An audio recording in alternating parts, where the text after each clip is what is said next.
ఇట్లా ఇట్లా ఎక్కువ టెన్షన్ మనం ఏదో ఒకటి చేద్దాం. సరే సరే అరే సైబర్ సెక్యూరిటీ వస్తున్నాడు కమ్మ. అరే నాదొక ఐడియా ఉందా ఏదో ఒకటి చేద్దాం. కూర్చున్నా ఏందిరా మనోడికి వచ్చిన ప్రాబ్లం ఉంది. ఏంది ఏం ప్రాబ్లం? వాడికి ఒక ఫ్రెండ్ ఉన్నాడు. నాకే ఫ్రెండ్ ఏంటో నీకు కూడా కావాలి ఫ్రెండ్. సర్లే వాడు ఒక మెయిల్ ఏదో వచ్చిందంట, అందులో ఉన్న ఫైల్ డౌన్లోడ్ చేసి వాడు ఆఫీస్ ల్యాప్టాప్లో ఇన్స్టాల్ చేశాడు. ఇన్స్టాల్ చేసినప్పటి నుంచి వాడిది సర్వర్ బ్యాకప్లు డేటాబేస్లు అన్నీ పోయాయంట.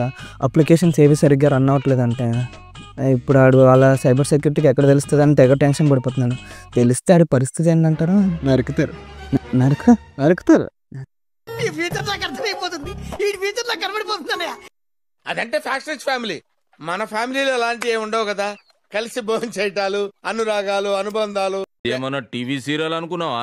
ఇక్కడే సలేగడనా గట్ల చేస్తే కాళ్ళు నరికి నెత్తి నేలకేసి కొట్టి చంపేస్తా. అయినా కానీ కలిసారే కలుగుతావు. మీకు ఫ్రెండ్షిప్ ఏంద్రా? ఎదవా ఎదవన్నాడు చెప్తే అసలు ఎన్ని చావాడు.